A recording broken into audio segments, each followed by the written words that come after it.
Welcome to Morning Momentum with Coffey, a podcast that's dedicated to motivating you with inspiring stories through the power of momentum. Each week, business growth leader, international speaker, trainer, coach, and author Betti Coffey sits down with a new industry leader to find out who they are, what they're doing, and how the power of momentum drives them towards success. Because when you've got momentum, stuff gets done, things happen, and you're on top of the world. You can accomplish anything. And that's what this show is all about, creating unstoppable momentum. It's Morning Momentum with Coffey. Take it away, Betti. Hi, I'm Betti Coffey, and welcome to the Morning Momentum with Coffey podcast. I'm really happy you're here. As each of you know, my guests that I have on, I admire their drive. I really do. I look for guests that have got a lot of drive, a lot of momentum. They've got focus. Their commitment to growth is astounding. And that's my guest today. My guest today is Rex Houze.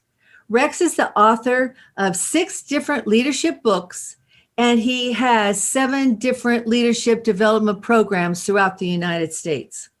He works with a team of his own leadership development specialists, and the name of his programs are Improving Performance and Results. And I'll let him tell you all about them. He's been at this for 49 years. This guy has true momentum, and I admire that because when you've got the right mindset and you have momentum, you can accomplish absolutely anything.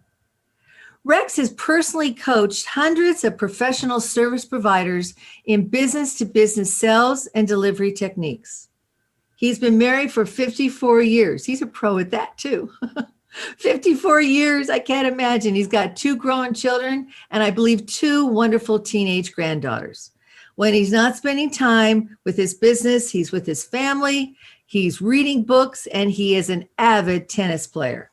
So Rex, welcome to the Morning Momentum with Coffey podcast. Thanks, Betti. Great to be here. I'm so happy you're here. I met Rex through NSA North Texas, which is National Speakers Association. And as I was telling my podcast producer earlier, I admire Rex because he is the real deal. He really is. He's the real deal. He doesn't have a phony bone in his body, and he doesn't let up. He's been at it a long time, and he stays current with everything. He knows what's going on. And Rex, I definitely want to ask you some of the books that you read because you're an avid reader. It doesn't matter what's going on, COVID or whatever else. You know exactly what companies, leaders need in 2021 and beyond. So I definitely don't want to forget to ask you about that. But tell me, Rex, welcome to the show. Let's get rocking and rolling. How did you get interested in leadership development? When I was 27 years old, I joined a volunteer organization in my community, and the organization's motto was leadership development through community involvement. I actually joined the organization to play flag football. I was a good football player. I was fast, good quarterback, and they recruited me to join the team. I didn't know that I had to work on projects and go to classes and stuff. And I was offered a program called, I attended a program, a 6-part program called Leadership in Action. And it was co-authored by the United States JCs, which is the organization I belong to, and Paul J. Meyer, who was the founder of Leadership Management Incorporated, and you'll hear more about him shortly. I became a leadership development junkie. As a result of attending that course, I set a whole bunch of goals in every area of my life: social, spiritual, mental, physical, financial, and family. And they started coming to pass. And then I started reading all the classics, and we'll talk more about books later, I'm sure. But I read Think and Grow Rich and Richest Man in Babylon and Magic of Thinking Big and Magic of Believing and Acres of Diamonds and all the classics. And I just ate it up. And then when I turned 33, when I turned 30, I found out I was doing this as an avocation, and I found out I could do it as a vocation, and the rest is history, as they say. Wow. I've often heard you say that leadership is all about influence. It's all about influence. So I'm curious, who have been your biggest leadership influencers? And then do you think that true leaders today believe that their key should be influence? What do you think about that? Absolutely. Business is about relationships. Relationships is about trust. And we can't influence anyone unless we have a trusting relationship. And you asked me the biggest one, and I'll name that person in a moment. But as I look back, I wrote my memoir in April of 2019. And in there, one of the biggest benefits of doing my memoir was looking back on everyone who had an impact on my life. And the list is long. But some that stand out are my Little League baseball coach. I played on the first Little League team in my hometown. And he took me under his wing, and he nurtured me as a person, not just as a 12-year-old baseball player. Then I continued in sports in high school, and I had my high school basketball coach and football coach were both influential in two different ways. They saw things in me that I didn't see in myself, and they brought out the best in me. And that's, by the way, my motto is, what we do in our business is help leaders bring out the best in people. And I came to that as a result of flashing back to the folks who have influenced me. I had a high school teacher who I took 2 mandatory classes that he taught, and I enjoyed it so much, and he was so stimulating that I took 4 other classes that he taught as electives. And that man sent me a birthday card every year for 50 some straight years after I graduated from high school. Wow. At Long Test, he lived in Edmond, Oklahoma. I live in Dallas, so I had a chance to visit him. I dedicated my first book to him. Amazing man. And he also caused me to believe more in myself. He caused me to believe more in myself, I guess is the best way to say it. But from a business point of view, Paul J. Meyer, who wrote that first leadership and action program that I took when I was 27 years old. And what I didn't know is that 7 years later, I would buy a franchise from his company, move into the home office, become a sales manager, become a vice president, executive vice president, and ultimately president of that company. And Paul was a friend, mentor, guide, boss to me for all those years. And I learned a ton from Paul. Probably the biggest thing I learned from him is a saying that perhaps you heard me say at a national NSA meeting, is whatever you vividly imagine, ardently desire, sincerely believe, and enthusiastically act upon must inevitably come to pass. I've tried to live my life by that for all these years. And so he had a direct influence on me and an indirect influence on me. Long answer to a short question. No, that's fantastic. And that, when you were talking about that, I thought of a couple other questions I wanted to ask you. So Paul J. Meyer, you knew him for how many years? I worked with him for 28, and okay. I knew him. He died in October of 2009. So I knew him from 1968 when I took the Leadership in Action course, but I had not met him at that point. But let's just say I knew him then. So that's 32 and 9 years. That's 41 years. I met him for the first time in April of 1972. So I knew him from April of 72 until he died in 09. So that's 28 and 9. That's 37 years. You're doing better than I am at the numbers, so thank you. 37 years. But what I'm thinking about is he made an impression upon you. You learned a great deal about leadership in your association with him and learning from him. And now we're getting out of COVID. And one of my questions I have for you is what you learned from Paul so many years ago and all the very successful programs that you have developed and put together. Has the basics of leadership really changed, or are they the same? We just modify them every so often. I think leadership, the principles of leadership are absolutely the same. If you go all the way back to the Bible, all the early writings, Dale Carnegie wrote his book in the in the mid 30s, I think it was, How to Win Friends and Influence People. All the classics that I mentioned earlier were written in the 30s, 40s, 50s, 60s.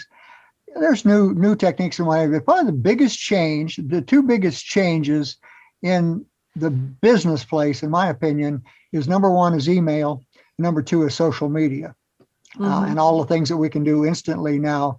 But the principles are still the same. People are people, and trust is trust, influence is influence, and those principles don't really change. And including one of the biggest questions I get is about the generational thing. But Right. I think every generation, I'm a traditionalist, whatever you want to call me. My wife's a baby boomer. My oldest child is a Probably Gen an Xer, and my son is a millennial. So I have an eclectic family in that sense. And I work with groups. I worked with a group yesterday, a Zoom group, that the average age was probably 38. And yet they have the same wants and needs that we have. They just come at it a little bit different. But the principles haven't changed. The principles of, and I agree with you. I totally agree with you. We might call it something different. It might have a flavor of a day, a hot button statement, or, some kind of 3 letters that follow for the latest leadership. But it all comes down to caring for people, listening, having strong emotional intelligence skills, communication skills, caring, being appreciative of people and what they do, delegating, hanging in there. I mean, true leaders, and it's amazing to me, your leaders started when you were a very, very young man at 12 years old, and they had such an impact upon you. I love that. So after COVID now, what type of leadership changes do you think are really important as we plow our way past COVID? I think there'll be a short-term need and a long-term need. The short-term need is even introverts need social interaction. And as good as Zoom is, as good as Zoom is, you still need that human interaction to see people face to face. So I think as people work remotely, leaders need to take into consideration that people need that social interaction. One of the things that leaders for generations have been, the mistake they make is they'll tell a new employee, look, if you're doing a good job, you're not going to hear from me. But if you screw up, I'm going to be in your face. Well, how exciting is that? Okay. Exactly. That's a poor way to be that's not a good way to be a leader. And so what happens is it adds to it doubly if people are working remotely, and some will continue to work remotely even after COVID. But I think leaders need to understand that these folks need interaction. And just because you don't see them and hear them doesn't mean that they don't need your time and attention. Another thought, and then I'll get into the long-term part. Another thought is a lot of times what will happen is leaders will give too much attention to the person who's messing up and not doing a good job, and not enough attention to the top producers. And no news is not good news when it comes to top performers. They need the leaders' time and attention just as well. And then I think long term, to answer the second half of that question, the long term thing with COVID is that that we need to get better. Leaders need to get better at, and I think you used the word earlier, at showing appreciation. That people have a need to be. One of the things that we teach is that employees, and I'm going to use a player coach analogy here, that players trade their performance for a coach's appreciation, approval, and applause. And if they don't get appreciation, approval, and applause, they feel cheated. And by approval, I mean acceptance. So I think long-term leaders need to get better at showing appreciation. It's all about people, isn't it, Rex? Yep. I mean, it truly is. Showing appreciation, gratitude, acknowledging what you do wonderful and keep doing it. That is so important. That's part of my horsepower program. It's part of the momentum programs. And it's still relevant today. And we forget that. We forget to do that. I had a horsepower equine experience event this weekend. And my clients have these questionnaires to fill out. And when it comes to showing appreciation, gratitude, and acknowledging what they did right. One of the questions is, how many times today did you tell someone, hey, good job? Yep. I appreciate what you did there. We could not have done that without you. Yep. It costs nothing. It costs nothing to do that. And when you say it from the heart and you're being authentic, it goes so far, especially with our younger leaders and employees today. They need that pat on the back. They need to know they're doing the right thing. And that's so important. These things that really make a difference are good old common horse sense sometimes. And they haven't changed. They truly have not changed. So if I were a really young person, I wanted to be a leader today. And I was just totally thinking, I want to be a leader. I want to be in charge. What's the best advice you can give a young leader today? Let me hitchhike on what you just said a minute ago about gratitude. Yeah. I'm going to paraphrase. I think it's Gertrude Brown said, silent gratitude isn't worth anything. Silent gratitude. I love that. Perfect. Yeah. All right. So young leaders, early in my career, Charlie Tremendous Jones, who was a motivational speaker, and using NSA terms, he was a CSP and a CPAE, well known in National Speakers Association circles. Heard him on a cassette tape, and your younger listeners may have to Google cassette tape. Said that you will not be any better off 5 years from now than you are now, except for the books you read and the people you associate with. So my advice to young leaders is develop a consistent reading program to where you feed your mind, just as you feed your body, feed your mind with all sorts of leadership topics. And it doesn't have to be limited to leadership. It can be personal, professional development, business, anything. And second is associate with other leaders. And a leader's number one job is not to develop followers. A leader's number one job is to develop other leaders. So get into leadership positions in volunteer organizations, anywhere you can, and take a leadership role. And someone needs a volunteer. For example, I was busy traveling all over the country, probably traveling 50,000 miles a year by air, conducting meetings, doing speeches. And my daughter's fourth grade basketball team needed a volunteer dad to be a coach. I was hoping someone else would volunteer, but they didn't. I stuck my hand up, said, I'll do it. Fourth grade, fifth grade, sixth grade, seventh grade, eighth grade, ninth grade. It was a great experience. And I have all sorts of stories, and I use it in my speeches and my work today about that experience. I wouldn't trade it for anything. It was one of the highlights that I put into my memoir. And yet I really didn't want to volunteer. And I was already a leader. So I'm suggesting to the young leaders that you ask about that they get involved in something, whether it's coaching kids or what have you, just anything that's a leadership role. Right. But reading is probably the biggest thing. Feed your mind, feed your mind, feed your mind. So before I want to talk to you about that, but to get out of your comfort zone, look for leadership opportunities and just go and volunteer and be around people. And it all comes together. So I totally agree with that. Let's talk about your reading. I remember you were giving a presentation and I was lucky enough to be part of that. And you were talking about different books. I believe there is also some Blink list or something like that. If I'm crazy, tell me if I've got that wrong. But there are lists of books that give you short synopsises of what's current and what's valuable now. And then how do you pick your books and how many books do you read a month and how do you retain all that? And when I was 10 years old, you talked about 12 years old, I left somebody out of this equation. A Sunday school teacher, when I was 10 years old, asked me to read a passage from the Bible. Now, how good a reader is a 10-year-old? Yeah, probably not very good. Yeah. Okay. I don't remember her name. I don't remember what she looks like. I remember the name of the church because I was baptized there. But what I do remember is her putting her arm around me, walking me out of the classroom after the session and telling me I was a good reader. So she encouraged me and impressed upon me that in an indirect way that reading is important. When I got into this business, my first education and training was in engineering, civil engineering, heavy and highway, expressways and bridges. But that was someone else's goal. I was in someone else's plan of action. When I decided to get in this business, I'd never been in sales before. I'd never been in business for myself before. I'd never been in the leadership development business for sure.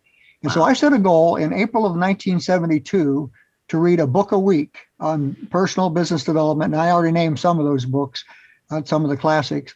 And it took me a few months to get up to speed. But once I got up to speed, I have been reading consistently for 49 years, a book a week. And then that's 52 a year. But in essence, I probably read 60 to 70 books a year. During COVID, I'm probably up to, a pace of 80 books a year.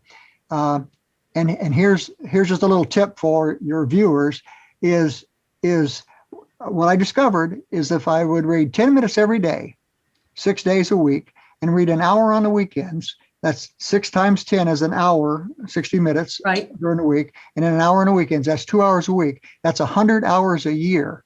You can read a lot of books in 100 hours.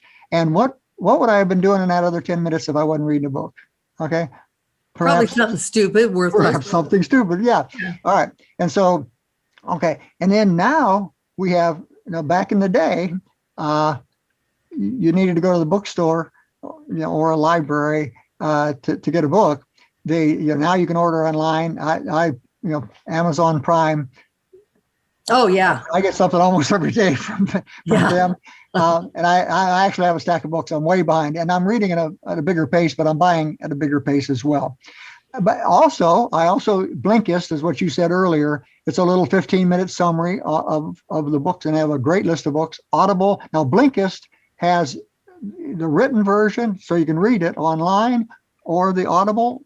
So either way, you can listen to it driving or going on a trip. Yeah, exactly. Audible is a good one, and you get, I don't know, with Prime somehow I get free clicks. I have 8 clicks now that I can use, and I heard a speaker, I guess Saturday at NSA chapter meeting.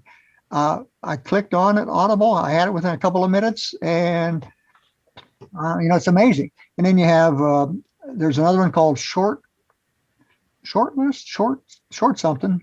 That again, condensation's a book. You can get books 10, 12, 15 minutes. You can get the essence of a good book. And then what I do is if I really like it and I want to go deeper, then I'll actually buy the whole book and read it. Right. Because I'm big on another thing that perhaps someone can benefit from is on my better books, the ones I get the most out of. I'm an inveterate, I think that's the right word, underliner and highlighter. Oh, me I'll too. go back through and I'll type up my notes from that. And I have 6 or 7 3-ring binders here, big 2-inch binders full of notes where I have basically done my own condensation of the book on what resonated with me. And then I'll use a lot of that material to fold into workshops. I love that. Or write one of your next books that you come out with, right? Exactly. Yep. Yeah, I hear you. I understand that. I would love to come over and see how you categorize all that sometime. But, you've been in this business for over 49 years, leadership development industry for 49 years. And we're going to talk about your programs coming up.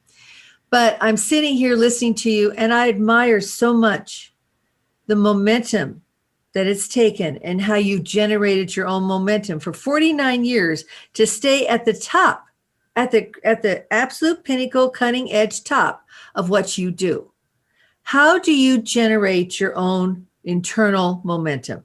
How do you do it? I mean, what's your secret? Another one of the influences that Paul Meyer had on me was a saying that goes like this: if you aren't making the progress you'd like to and are capable of, it's because your goals are not clearly defined. So having clearly defined goals in every area of your life, again, social, spiritual, mental, physical, financial, and career, and you have them crystallized. Writing crystallizes thought, crystallized thought motivates action. Vague thoughts do not motivate specific action. So having your goals written and specific is probably the biggest thing. And that started when I was 27 years old in that leadership and action program. One of the 6 lessons was on goal setting, and I took to it like a duck to water. So having a goals program, is a written and specific goals program, is number 1. Number 2 is reading. It keeps me. I have learned from so many people who I've never met that it keeps me young, keeps me vital, keeps my momentum going, and then. Actually, I get energized and invigorated by my participants in my programs. that I maintain, even though I have a cadre of 40 people around the country who market my material in their respective marketplaces, I still maintain a handful of clients just to stay sharp, just to stay invigorated, and just to keep my momentum going.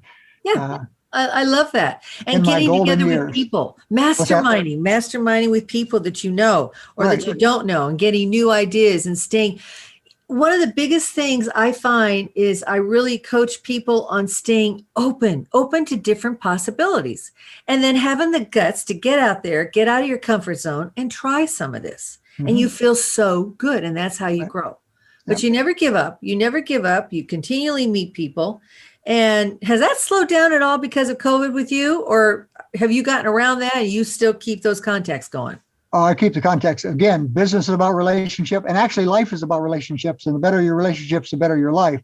I've actually stepped up the more phone calls, more Zoom meetings, more handwritten notes. I've kept in touch with people.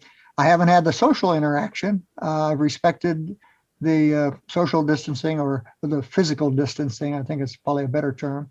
But no, I have. I've kept in touch. I've actually conducted more workshops via Zoom than I would have in the same period live in person. Interesting. And the Because technology, you just said, hey, can, Zoom technology, I'm taking it on. I'm going to do it. There you go. Absolutely. Yeah. Yeah. Clients can actually bring people to one of my presentations, one of my workshops without any travel expense. All they have to do is sit in their home or office and log on to Zoom. Rex, one of the things that stood out when I was talking with you earlier was you started your speaking and training career, I think, when you were around 30 years old. Mm-hmm. And then you didn't write your first coaching program until you were 61, 31 years later. And your first leadership book was, I believe, when you were 66. Mm-hmm. You are the epitome of growth and learning and continuing to try different things. It doesn't matter what the heck the age is or what's going on. Tell me why that worked for you and how that happened. And are you happy with that span of years in there? How did that work for you, and how's the final result been? That's interesting. People haven't asked me that lately. But when I wrote my coaching program in 2003, numerous people asked me how long it took me to write it. And at that time, I told them 31 years and 6 months. my 31 years of experience actually doing the stuff, teaching the stuff, what have you, and then 6 months to actually sit down and package it and put it together. Yeah. And that's what it took me. It took me from April to September of 1970, or not, winding the clock back, from 2003, April 2003 to September 2003 to actually write and produce my coaching program. But I had 31 years of experience of speaking on it, doing workshops on it, coaching people one-on-one on it, and learning from Paul Meyer, learning from all the W. Clement Stone and Earl Nightingale and Dale Carnegie and all the other people that I'd read and never met. And had all these ideas in my head. And I was so busy doing that I didn't sit down and write my first program until I was, 62, I guess it was, and then my first book when I was 66. You have 7 books under your belt, right? 6 books and seven productivity improvement and leadership development programs, business programs. Well, and I want to talk about those, but before we do that, what is your advice for people out there, speakers, coaches, consultants, trainers, writing a book about their specialty? What's your advice? Should we wait that long? or do we need to have some kind of fountain of knowledge hit us in the head and say, oh yeah, this is good for a book? What do you suggest people, because books are incredibly important, whether they're, online or touch or whatever. What would you suggest for people writing a book? The first thing is to have a passion for your topic. And I assume if you're already a speaker, consultant, trainer, you're specializing in some topic that you have a passion for it. If you have a passion for it, chances are you've collected articles, you've read books, you've done speeches, you've done workshops, you have notes. My advice would be to compile all that into one place. And we have something and I actually had the advantage of it in 2003 because of online and what have you, and technology, is to congeal that down and take what might be 100,000 words or 200,000 words and condense it down into a book that would typically be 40 to 60,000 words. One of my business programs is 25 to 30,000 words. But what you do is you go wide and you just keep bringing it in until you have the essence of it. And I'm big on this. It might not apply to every discipline, but if you've got, we talked about it before on leadership, if you have the principles right, then the rest of it falls into place. So make sure you have the principles in place that you want to communicate, and then build the stories and the anecdotes and the quotes and the other things to go with it. Help support and be a foundation for your principles. Right. I got it. So this is a perfect time. I want you to tell our audience about your programs, your leadership programs, what makes a difference. I know that your business is improving performance and results. And then from there, you have specific programs that you've developed. So tell us about that. I know you don't, I know you well enough that you don't really toot your own horn sometimes. You really don't. And I want you to, because I think your programs are incredibly important right now, and relatable, and they're needed. So tell us about the overall program and then the other programs you developed, please. Okay, thank you. My early in my career, my greatest passion was for coaching independent business owners, solopreneurs, on how to be successful in the leadership development business, and how to get clients, how to facilitate those clients, how to facilitate the programs, and at that time it was a Paul J. Meyer program, and how to get the best results for their clients. I love that. So when I decided to go into business for myself, I thought I need a coaching program. And I had just come off the road where I'd done over 300 workshops, speeches on coaching and bringing out the best in people. So that was my theme: coaching and bringing out how to coach people and bring out the best in them. And that was my first program. And then, because I'd been in the industry at that time, 31 years, I contacted some of my old contacts and said, I have this coaching program. If you'd like to add it to your offerings. And we basically had a telephone handshake, no upfront fee, no anything. I love that. And they, I had a nucleus of folks who loved it, and some of them switched to me full time. They quit having their other offerings, and they loved my coaching program. And then they started asking me, well, we ran our client through this coaching program. Do you have anything on productivity improvement? So my second program was on productivity improvement. And in my third program, they said, well, now we need something on, coaching's fine, but we also need something on management for the midline managers and for the supervisors. Right. So I wrote a management program called Getting Results to Others. It has turned out to be my number one seller. My coaching program is still vital. It's been upgraded 3 or 4 times since 2003, but the principles are all the same. My productivity improvement is still vital. Then Getting Results to Others. And someone said, now we need a leadership program. Well, there's a close mix there, but a manager is someone who keeps things going. A leadership is someone who develops other leaders. So I developed a leadership program called Leading with Passion and Perseverance. And it's modeled closely with Angela Duckworth's book, Grit, where she talks about to have grit, you need passion and perseverance. Yes. And then someone said, well, every group, they says, what do you have for salespeople? So I wrote a sales program for the salespeople. Even though I'm in leadership development business, I begrudgingly, and I understand the value of sales, but I'm really in the leadership development business. And then I have a program on personal goal setting and a program on organizational goal setting. I think that's 7. I love that. And they're all relevant for today. Right. And important. And the other thing it sounds like is you build on each one of them. Right. So I love that idea. I love that. Mm-hmm. So tell our audience about your 40 leadership development specialists, what they do, how you find them, and what value they bring. Okay, good. Thank you. Most of them come through referrals and or people that I knew. My first initial group came from people that I knew personally throughout the industry. And when I told them I had a coaching program and offered it to them, easy, easy peasy.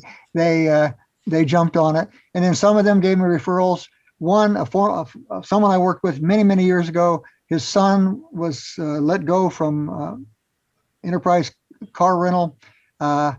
His dad called me and said, my son doesn't want to go back into the corporate rat race. Would you take him under your wing? I said, I'd be delighted. And I've known Dane, his son, since he was, I think, 12 or 13 years old. And he's one of my top people right now.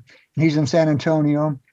Others have been people in the industry, let's say with a competitor, who didn't like the franchise fees and all of the high expenses and all the control and all the paperwork and stuff they had to do with. I call my opportunity, I call it an unfranchise. No royalty, no upfront, no minimum inventory requirement, no renewal fees, no transfer fees. Easy to get along with. And I have people in San Antonio, Richmond, Virginia, Raleigh, North Carolina, Cincinnati, Ohio, Akron, Ohio, one in Dallas, Texas. I need more in Dallas, Texas. Anyway, and what they do is they have their own clients in their respective areas, so they don't have to travel. Most of them, 90+% of their business is within an hour of their home, so they don't have to get on airplanes. They don't have to travel, and they get a lot of repeat business, so they don't need a lot of clients. As I said before, they may start with the top management team with the coaching program, and then put the middle managers and the first line supervisors on the getting results through others program, and then maybe a general population on the productivity improvement program, and then sometimes they'll recycle the top executives through the organizational goals program. So there's lots of opportunities. And Dane, who I mentioned in San Antonio, he's been with me 11 years, and he has one client that he's been working with for 9 years, and he probably does a significant amount of business. I won't name the dollar amount, but a significant amount of business every year for 9 straight years. And they continue. He has 3 groups going even as we speak. That's awesome. That says so much about your program. Yeah, he's trained over 200 leaders in that company. Wow. Are you, just so our listeners know, are you currently actively seeking additional development specialists for your programs? And how does somebody qualify to be one? I am. Thank you for asking. I am. My goal is 10 new folks this year in 2021, and I have one, so I have one down, 9 to go. But I have 9 months to go, so I have. There you go.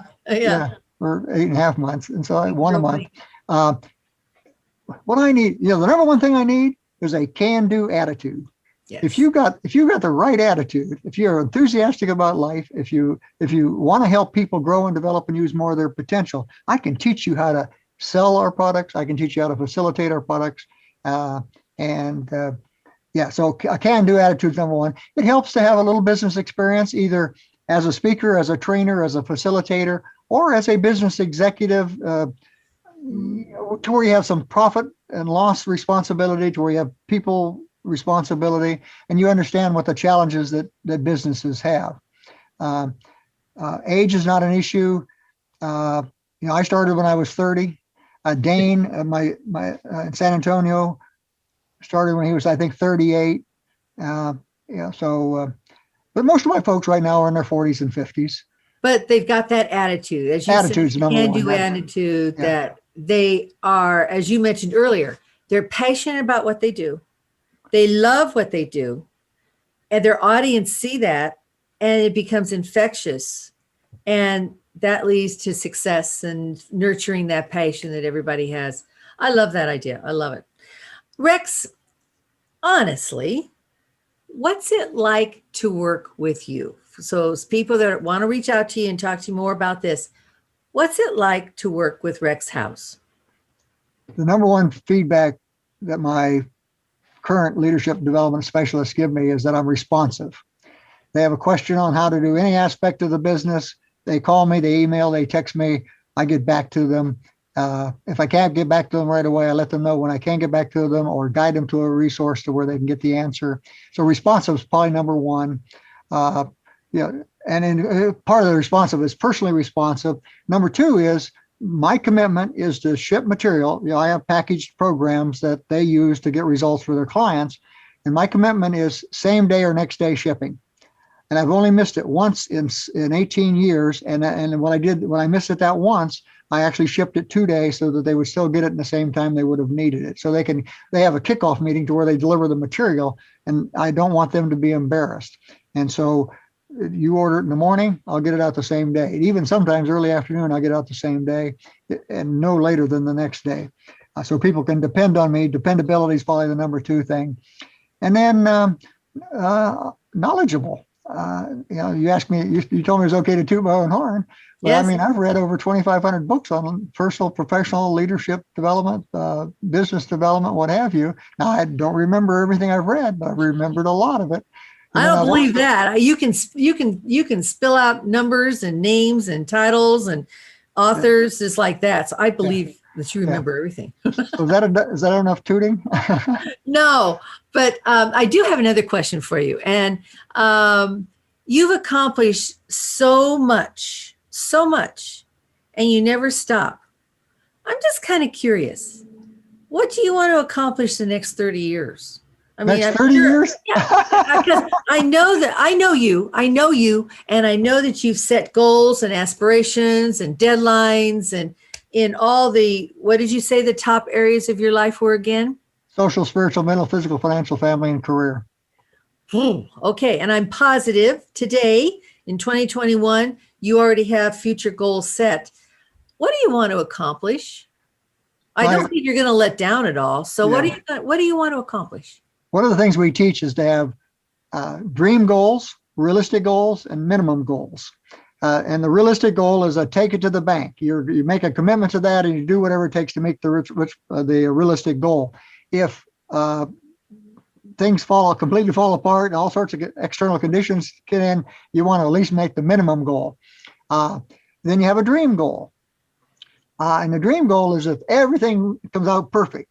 Well, my dream goal is to end up, before I call it a day or a lifetime, is to have 200. I currently have 40. Is to have 200. Well, that's a pretty big step. Okay. So that's a dream goal.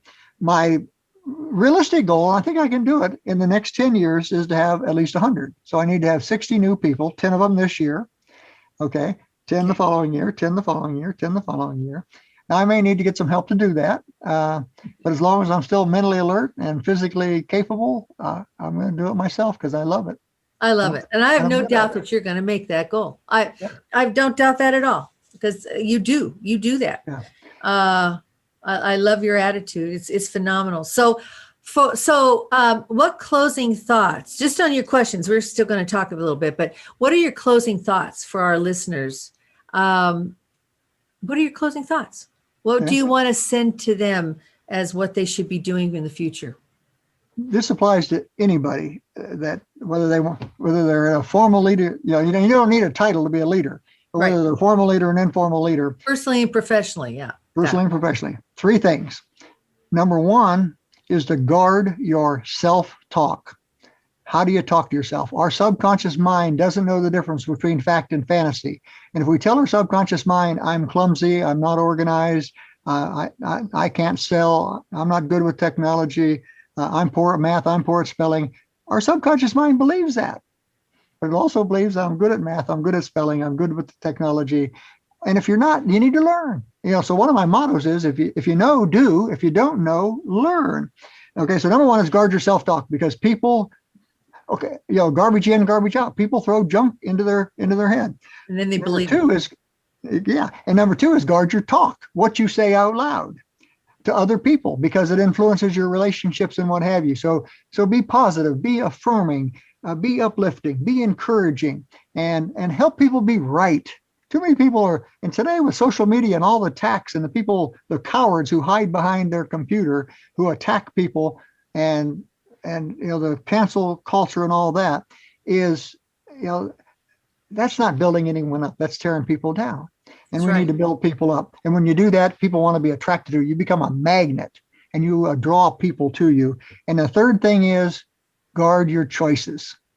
That J. Martin Coe wrote a book called Your Greatest Power, one of those early books that I read in the early 70s. And he says your greatest power is your power to choose. You can choose to be happy. You can choose to be sad. You can choose to be positive. You can choose to be negative. You can choose to be enthusiastic. You can choose to be dull.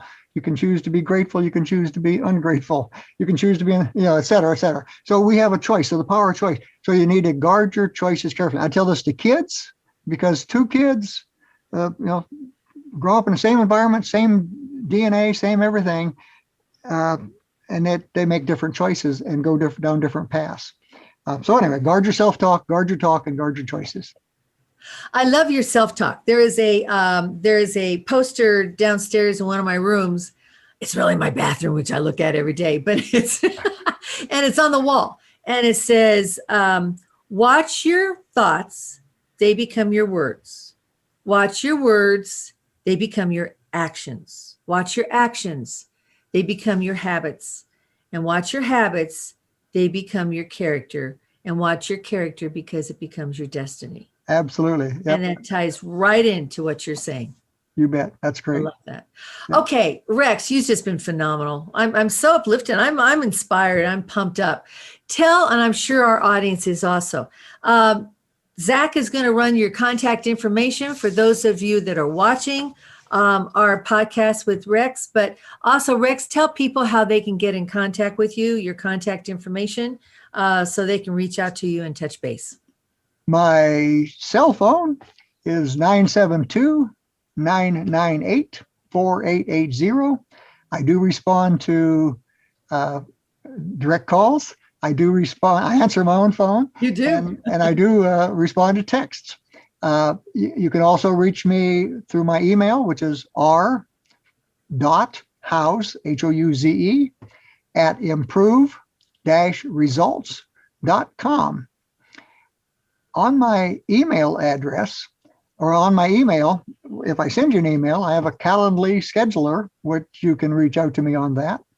And then my website is www.improve-results.com. I welcome.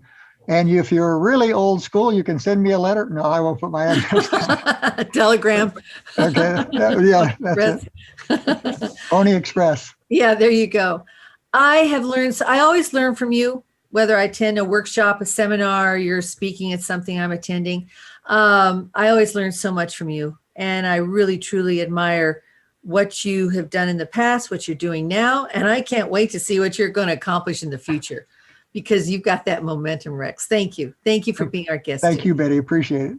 Thank you. And to all of our guests, wow, you should have the momentum, that same momentum that Rex is talking about. Create your own personal momentum. You can do it. The beauty of momentum is you can create it anytime, anywhere. You don't have to wait for that lightning bolt to hit you in the head. You can do it anytime. So remember, having momentum and having the right mindset, you will achieve whatever it is you want to achieve. Remember to ride every stride. Reach out. Let us know how you like the podcast. Sign up, okay? Give me 5 stars. I always love those. Zach loves those. So go ahead, subscribe. Let us know what you like. Let me know what you don't like. As Rex, I always respond to your calls and your emails and your texts. So let us know what you like and look forward to the next show. Thank you, everybody. Live with momentum today. Have a wonderful, beautiful life ahead of you. Living momentum. Thank you, Rex. And I'll see y'all later. Take care. Bye-bye. Thanks for listening to Morning Momentum with Coffee. Momentum matters more than strength. Your persistence will always win. Drive change, ignite cultures, and accelerate growth with your own personal momentum. To find out more about Betti, follow her on Facebook at Betti Coffee Presents for more inspiring stories just like this one. If you liked what you heard, leave us a rating and review. And if you want to hear more, subscribe to Morning Momentum with Coffee on your favorite podcasting platform. And remember, the greater the momentum, the harder it is to stop. Momentum creates motivation. Motivation creates opportunity. And opportunity creates results. See you next time.